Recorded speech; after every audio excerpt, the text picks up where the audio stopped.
Good afternoon বন্ধুরা, সবাই কেমন আছো? আশা করছি সবাই ভালো থেকো, সুস্থ থেকো। আর আজকে হলো সোমবার, তো আজকের ব্লগটা এখন থেকে শুরু করলাম। তো আজকে অনেকটাই লেট করে শুরু করলাম, একেবারে দুপুরবেলা। সকাল থেকে যে তোমাদের কাছে আসবো সেটার আর হয়নি সময়। আর এখন বাজে প্রায় 1:30 বাজে, এখন থেকে আমি ব্লগটা শুরু করলাম। আর এদিকে দেখো আমি কাপড় পরা, কোনো মতে কাপড়টা পরেছি আর মাথাটা আশ্রিয়েছি, কিচ্ছু করিনি। কারণ ছেলেকে নিয়ে এখন ডাক্তারের কাছে যাব। কালকে তো বলেছিলাম না, মামার এখান থেকে আসার পরে দিয়ে যে মামা বলেছে 3 দিন দেখতে আর কি। তো এখন কথা হচ্ছে কি, আজকে সকাল থেকে না প্রচণ্ড ব্যথা উঠেছে ওর হাতে। ও হাতটাকে এদিকে রাখতে পারছে না, এদিকে রাখতে পারছে না, খুব কষ্ট হচ্ছে ওর আর কি। তো ওই জন্য আর কি মাও বলছে যে ওকে নিয়ে যাও, গিয়ে আর কি একটা এক্সরে করায় নাও। কেন কি আবার 3 দিন পরে তো পুজোর সব বন্ধ হয়ে যাবে। তো তখন যদি আর ওকে আমি না দেখাতে পারি, এক্সরে না করাতে পারি, আর ওর যদি ব্যথাটা না কমে, তো ওটার একটা চিন্তা রয়ে গেছিলো। তো ওই জন্য আর কি ভাবছি না, নিয়েই যাই, একটু এক্সরেটা করিয়ে নিই, তারপরে একটু দেখে নিই যে কী হয়েছে। ওর খুব কষ্ট হচ্ছে। দেখো না হাতের মধ্যে ওই যে ওটা এখন পরিয়ে দিয়েছে, দেখো ব্যাগটা লাগিয়ে দিয়েছি এখন। হ্যাঁ, হাতটাকে নিচে রাখতে পারছে না, এতটা ব্যথা করছে ওর। তো ওই জন্য আর কি সকাল থেকে এই যে রান্না করছি, ও খালি ডাকছে মা মা, আবার রান্না করছি আর ওর কাছে যাচ্ছি। আর দেখো বাচ্চাদের কিছু হলে না, ওরা খালি ওই যে মাকেই খুঁজে, সব কথায় খালি মা মা। তো ওই জন্য আর কি আমি যে আসবো সেটা আর হয়েই উঠে নাই গো। তো এখন আমি যাবো, গিয়ে দেখি কি বলে ডাক্তার, এক্সরেটা করিয়ে নিই। করিয়ে নিলে একটা দুশ্চিন্তা আর কি ওটা রয়ে গেছে, ওই চিন্তাটা দূর হবে আর কি। তো ওই জন্য এখন বের হব। ভাইও চলে আসছিলো, ভাই আজকে সকালেই আসছে। এসেই এসে ওকে দেখে আর কি ও আরম্ভ করেছে কি হয়েছে কি হয়েছে। তারপরে সব বললাম, বলার পরে দিয়ে মা বলছে না ওকে নিয়ে যা, নিয়ে গিয়ে একটু দেখিয়ে আন। তো ওই জন্য আর কি চলে যাব, এখন যাব তেজপুর যাব, ওখানে গিয়েই দেখাবো। তো আজকে একবারে যাই বাড়িতেই যাবো গা।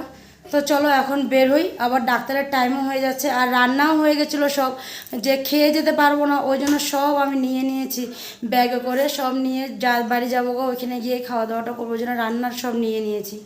তো চলো এখন বের হবো। আসো বাবা। হ্যাঁ বাবা। হ্যাঁ আচ্ছা, আমরা ডক্টরের কাছে যাই না, আমরা তেজপুর যাই। হ্যাঁ বলে দিচ্ছি, চলো। তো এদিকে দেখো সব নিয়ে বেরিয়ে পড়লাম। এই যে একটা ব্যাগ নিয়েছি, কারণ আজকে তো মনে হয় না আর আসা হবে, তো ওই জন্য কটা কাপড় নিয়ে নিলাম। আর এদিকে দেখো এই যে খাওয়ার সব টিফিনে নিয়ে নিলাম। তো এই দেখো ছেলেও দাঁড়িয়ে আছে বাইরে, কিট্টোটা পরিয়ে দেবো।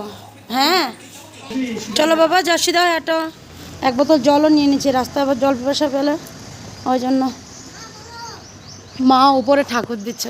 মা আসলাম, বাবা আসি, চলো চলো গিয়ে ফোন করবো। তো না সবাই বসে পড়লাম, দেখো এখন চলে যাচ্ছি। আর একেবারে গিয়ে তারপরে কথা হবে, কারণ রাস্তার মধ্যে আর ভিডিও করা যাবে না। ওকে আমার আবার কোলে নিতে হবে। ও এখানে একটু সময়ের জন্যই বসেছে, ও আমার কোলেই বসবে একটু পরে উঠে। তো ওই জন্য আর তো করতে পারবো না। তো চলো, আর এখান থেকে একেবারে চলে যাবো, আগে ডাক্তারের এখানে যাব, তারপরে ডাক্তার কি বলে না বলে ওগুলো সব জেনে তারপরে ঘরের দিকে। তো চলো যাই, গিয়ে তারপরে দেখা হবে। জায়ের বাড়ির থেকে খাওয়া দাওয়া সেরে তারপরে বেরিয়েছি। তোমাদেরকে তো বলেছিলাম ডাইরেক্ট ডাক্তারের এখানে আসব। তো বন্ধুরা আসতে পারিনি, কারণ ডাক্তার ছিল না। এসেছিলাম, এসে আবার ঘরে ফিরে যেতে হলো। তো ওই জন্য ঘরে গিয়ে একেবারে খাওয়া দাওয়াটা সেরে নিয়ে তারপরে বেরিয়ে চলে আসলাম। আর এসে দেখো ও এখন আমাদেরকে নামিয়ে দেবে, কারণ ওই যে গাড়িটা ঘুরিয়ে আনবে আর কি। গাড়িটাকে পার্ক করে তারপরে ও আসবে। তো এদিকে দেখো ওর হাতের এটা খোলা হয়নি, কারণ ওর হাতটা ব্যথা করছিল। তো খুলবো নাকি বলেছি, না ও খুলতে মানা করছে। তো ওই জন্য ওইভাবেই বান্ধা করেই নিয়ে চলে আসলাম। তো এখন চলে যাব ভিতরে। আর ভিতরে গিয়ে মনে হয় না ক্যামেরা করতে দেবে। তো যদি দেয় আমি তো করব, আর যদি না দেয় তাহলে তো আর কোনো লাভই নেই। তো ঘরে গিয়ে তোমাদেরকে বলবো যে এক্সরে করার রিপোর্ট বা ওকে প্লাস্টার করা আছে কি না, সবটাই তোমাদেরকে জানাবো। কারণ তোমাদেরকে তো না জানালে কি হবে নাকি বলো, তোমরাও একটা টেনশনে থাকবে। তো ওই জন্য তোমাদেরকে তো জানাবোই।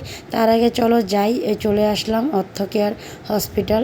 তো ওইখানে চলে আসলাম। এখন এই যে এখন দুজন সবাই একসাথে আর কি ঢুকছি। তো ছোটোজনের হাতটা এখন যা ধরে নেবে। তো চলো যাই, গিয়ে দেখি কি হয় না হয়। বাড়িতে দেখো এসে জামা কাপড়গুলো ছাড়লাম, আর অনেকটাই লেট হয়ে গেছিলো, প্রায় এখন তো 7টা বাজবে আর 10 মিনিট বাকি আছে। সেই কখন গিয়েছিলাম আমরা 3:30 পৌনে 4টার দিকে গিয়েছি, এই যে এখন ঢুকেছি। ওই জন্য বের হওয়ার সময় আর ভিডিও করা যায়নি, কারণ অন্ধকার হয়ে গেছে পুরো। তো রাস্তায় আর কি ভিডিও করবো, ওই জন্য আর করিনি, ঘরে চলে আসলাম। আর ওকে যখন মানে ডাক্তার দেখলো, দেখার পরে তো এক্সরে করতে দিল। তো ওর মানে হাড্ডিতে একটু মানে ফ্র্যাকচারের ইস্যু হয়েছে আর কি, হাড্ডির উপরে হাড্ডি ইস্যু হয়েছে। তো মানে ফাটল হয়েছে আর কি ছোট্ট অল্প। তো ওটার জন্য আর কি প্লাস্টার করতে দিল, মানে যেটার জন্য ভয় পেয়েছিলাম সেটাই। মানে ঠাকুরকে ডাকছিলাম যে ঠাকুর অল্পটুকুকে সেরে যাক, মানে যাতে মানে বেশি কিছু না হয়, প্লাস্টার টাস্টার যাতে না হয়। মানে আমি মানে খুব ভয় পাই এসব জিনিসগুলো, কিন্তু মানে কি করবো আর, তো প্লাস্টার করতেই হলো। তো এখন প্লাস্টার করে দিয়েছে, এখন এসে ওই যে ওখানে বসে আছে মানে খেলছে আর কি। তো যখন প্লাস্টার করছিল আমার মানে ভয় লাগছিল আর কি। তো মানে আমি যাকে বলছি যে শান্তি এখানে থাকবো আমার কাছে, তো লাস্টে ও বলছে কি তুই সর আমি আসছি, আমি দাঁড়াই এখানে, তুই একটু পাশে গিয়ে দাঁড়া। মানে আমার মানে ভয় লাগছিল, মানে কী করবে। তো ফার্স্ট টাইম প্লাস্টার এরকম করাটা আমি নিজের চোখে দেখেছি, আমি তো আর কখনো দেখিনি। ঠাকুর দিলে আমাদের ঘরেও কারোর এরকম হয়নি, তো নিজেরও এরকম কখনো হয়নি যে মানে এরকম মানে এসে দেখতে হবে, তো দেখিনি না। তো ওই জন্য মানে একটু ভয় লাগছিলো। তো যাই হোক ওকে করালো। তো ওরকম কোনো কিছু মানে ভারী কিছু না, প্লাস্টারটা বাচ্চাদের আর কি। তো অল্পর জন্য আর কি, মানে প্লাস্টার যতটুকু করলো মানে একটু হলে পরে এরকমই হয় আর কি। তো বেশি কিছু তো আর হয়নি। তো ঠাকুর না করুক আর মানে এরকম না হোক, ছেলেটা যাতে ভালো হয়ে যায়, সুস্থ হয়ে যায় তাড়াতাড়ি। তো 2 সপ্তাহের জন্য দিয়েছে, 2 সপ্তাহ হাতটা মানে প্লাস্টারই থাকবে, তারপরে আর কি প্লাস্টারটা খুলবে। তো ওটা দেখছিলাম, তো পরে দেখি যে না মানে ওরকম কিছু হয়নি, ভয়ের কিছু নেই। প্লাস্টারে ভেবেছিলাম ছোটোজন কাঁদবে নাকি। তো প্রথমে ও কাঁদছিল আর কি, বসবে না, মানে ভয় পাচ্ছিল। পরে দেখি না বসেছে, তো দেখছে, আমি দেখতে দিচ্ছিলাম না। আমি বলছিলাম বাবা তুমি মোবাইল দেখো, কার্টুন দেখো, বলে কি না ও দেখবে। পরে যা বলছে যে কিচ্ছু হবে না, দাও ওকে দেখতে কিচ্ছু হবে না। পরে ও দেখছে, মানে ওমন কোনো কিছু তো আর দেয়নি, ওই জন্য ও আর ভয় পায়নি। তো সুন্দর দেখছিল, পরে হয়ে গেল। তো নামিয়ে দিল, তারপরে তো ঘরে চলে আসবো। তারপরে দিয়ে বলছে মা ঘরে যাব, কখন ঘরে যাব। তো আমি বললাম এই যে এখনই ঘরে যাব, দাঁড়াও ডাক্তার আঙ্কেল কিছু বলবে, তারপরে আমরা ঘরে যাব। মানে কত দিনের জন্য রাখতে হবে ওটাই। পরে যা গিয়ে কথা বললো, তো বললো 2 সপ্তাহ লিখে দিয়েছে, 2 উইক, হ্যাঁ 2 উইক এরকম লিখে দিয়েছে। আর ওষুধ দিয়েছে, 2টা ওষুধ দিয়েছে, একটা দিয়েছে হলো ব্যথার আর একটা দিয়েছে ক্যালসিয়ামের নাকি। তো 2টা দিয়েছে, একটা হলো 2 টাইম, একটা 1 টাইম। আমি ওষুধগুলো নিয়ে যে এখানেই রেখেছি, পরে খাওয়াবো, রাত্রে খাইয়ে দেবো। এখন বসে আছে, একটু বিস্কুট আর জল খাইয়ে দিই। আর কপটা ভালো মতন কমেনি, যে দুধটা খাওয়াবো না। মাসি জিজ্ঞাসা করছিলো আর কি যে দুধ দিবি নাকি, আমি বলছি না দুধ দেবো না, বিস্কুট দিয়ে জল দিয়ে খাইয়ে দেবো। তো এখন বিস্কুট আর জল দিয়ে খাইয়ে দিই, তারপরে একটু সময় দেখি। আর গেঞ্জি কিছু খোলাইনি, শুধু প্যান্টটা খুলে দিয়েছি, গেঞ্জি খোলাইনি। ভাবলাম থাক গেঞ্জিটা এখন পরা, আর একবারে কালকে খোলাবো, কারণ ওটা একদম নরম হয়ে আছে, ওটা শক্ত হয়নি। শক্ত হলে তারপরে তো 24 ঘন্টা লাগবে। তো ওই জন্য কালকে ওটা মানে গেঞ্জিটা খুলিয়ে অন্য ফ্রেশ গেঞ্জি পরিয়ে দেবো। তো চলো যাই, গিয়ে ওকে একটু বিস্কুট আর জলটা খাইয়ে দিয়ে আসি। এই দেখো সবাই হাতটাকে প্লাস্টার করে, এই যে ব্যাগটা দিয়ে, অন্য আর ব্যাগ নিইনি, এই ব্যাগটাই ছিল বাড়িতে। কারণ মেজো ছেলেরও হাতের এরকম এসে হয়েছিল একটু, তো ওর ব্যাগটা ছিল রুমে, তো ওই ব্যাগটাই লাগিয়ে আজকে নিয়ে গেছিলাম। তো ডাক্তার বললো এটাতেই হয়ে যাবে, নতুন আর ব্যাগ নিতে হবে না। তো ওই যে হাতটা ওইখানে রেখে দিয়েছে দেখো। তো এখন বসে আছে, নিজে নিজে গান গাচ্ছে। আর ওই যে পাশে দিয়ে বড়জন আর মেজোজনও ছিল, তো একটু ফোন আসছে ওর মার, তো ওই জন্য কথা বলতে গেছে ওদিকে। আর বিস্কুট খেতে বললাম, খাবে না বলছে খাবে না বলে। না বাবা খাবে না বলে, এখানে বালিশে শুয়েছিল, এতটুকু সময় শুয়েছিল।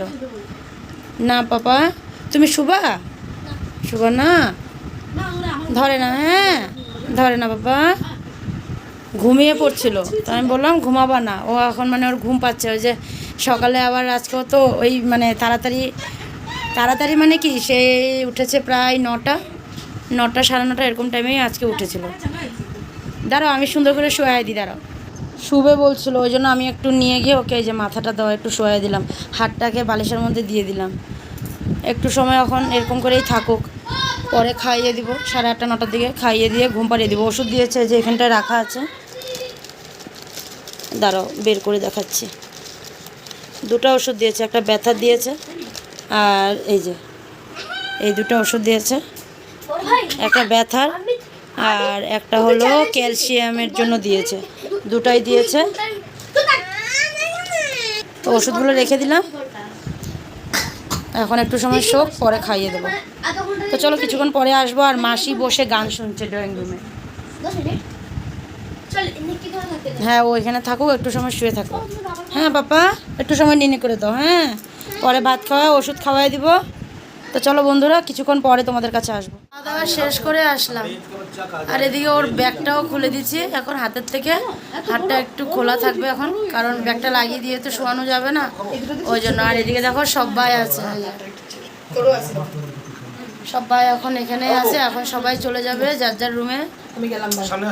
এতক্ষণ সবাই বসেছিল, এই যে এখন সবাই চলে গেছে। আর আজকে খুব ঘুমও পাচ্ছে। তখন তো কথা বলে আর আসবো বলে আর আসতেই পারিনি, কারণ আমিও একটু শুয়ে পড়েছিলাম, ও একটু শুয়ে পড়েছিল। বেশ 1-1.5 ঘন্টার মতন ঘুমিয়েছে। প্রায় 9টার সময় ওকে আমি উঠিয়েছি ঘুমের থেকে। ওই যে শরীরটা দুর্বল হয়ে গেছিলো, তো ওই জন্য শুয়ে পড়েছিল। আমি আর উঠাইনি। তো ওই যে শোয়ার থেকে উঠেছে, খাওয়া দাওয়া করালাম, তারপর আমিও খেয়ে নিলাম। আর এখন প্রচণ্ড ঘুম পাচ্ছে, আমারও প্রচণ্ড ঘুম পাচ্ছে। ঘুমিয়েছিলাম কিন্তু ওই যে মানে বেশিক্ষণ আর না, আধা ঘন্টার মতন হবে আর কি আমি শুয়েছিলাম। না সুন্দর করে শোবাবা, হাতে লাগবে। তো ওই জন্য দেখো কুশনটা দিয়ে দিয়েছি হাতের এখানে। তো দেখি রাতভর এখন ওকেও আবার দেখতে হতে হবে, কারণ এদিক ওদিক হলে আবার হাতের অসুবিধা যদি হয় ওটাও তো দেখতে হবে। তো চলো আজকে ভিডিওটা এখানে শেষ করে দিলাম। আগামীকাল আবার নতুন ভিডিও নিয়ে তোমাদের কাছে আসবো। তো আজকের জন্য good night, tata, bye bye. ভালো থেকো, সুস্থ থেকো, সবাই সাবধানে থেকো। শোনো গুড নাইট বলে দাও সবাইকে। শোনো গুড নাইট বলে দাও। Good night. Good night. Tata. আমার দাদি।